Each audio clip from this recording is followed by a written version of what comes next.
Okay, so we just talked about solving by square roots, and there's another way.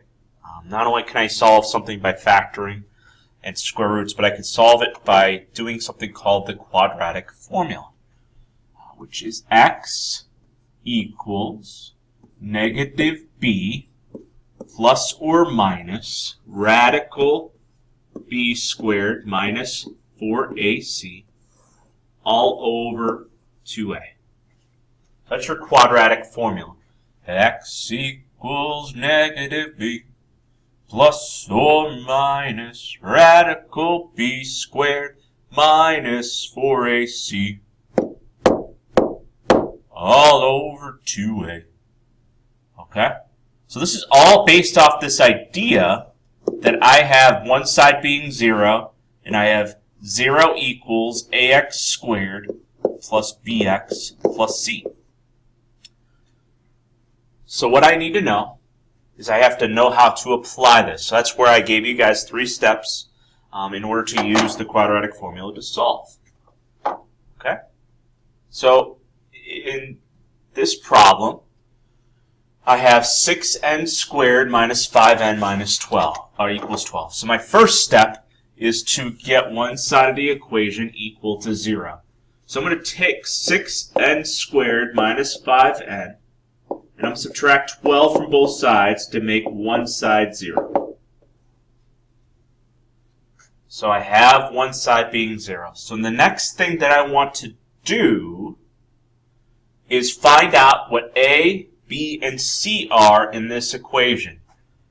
So I know 6n squared minus 5n minus 12 equals 0.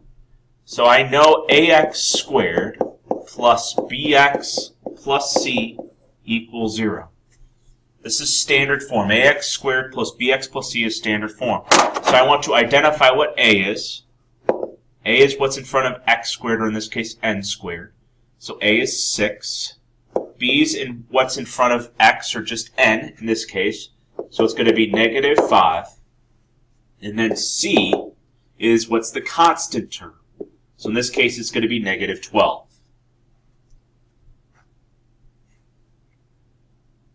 So the next thing I want to do is I want to plug a, b, and c into the quadratic formula, which is x equals negative b plus or minus radical b squared minus 4ac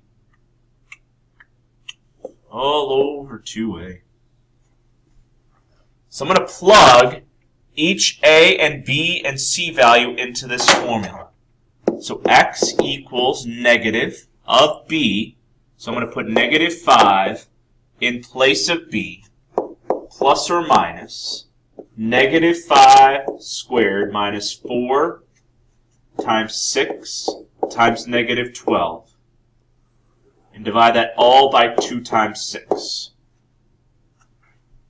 So I'm going to take negative of negative 5 plus or minus the square root of negative 5 squared minus 4 times 6 times negative 12 all over 2 times 6. And what I want to do with that quantity is I want to simplify that. So what do I mean by that? Well, x equals negative of negative 5 is positive 5 plus or minus negative 5 squared is 25 minus 4 times 6 times negative 12, which makes it a plus 12.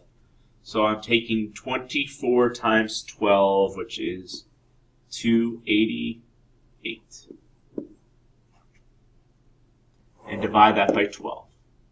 So I'm going to get x equals 5 plus or minus 25 plus 288, which is 313 over 12. So if I were to plug this, and we'll talk about this tomorrow, if I were to plug this quantity into the original equation, I would get 0 to be my solution. Let me just go through one more quickly with you guys. So 4p squared equals 10 plus p. Step 1 is to get one side to be 0. So I got 4p squared equals 10 plus p. So I'm going to subtract 10. I'm going to subtract 1p to get one side to be 0. So when I do that, I got 4p squared minus 1p minus 10 equals 0. All right, step 2 is to identify what A, B, and C are in my equation.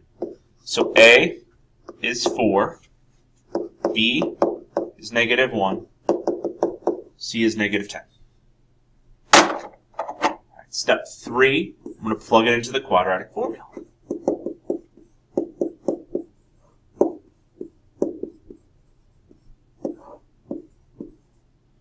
So I'm going to take x equals negative of -1 plus or minus -1 squared minus 4 times 4 times -10 all over 2 times 4.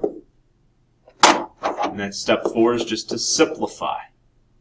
So x equals 1 plus or minus 1 plus 160 over 8. So my solution would be 1 plus or minus 161 over 8.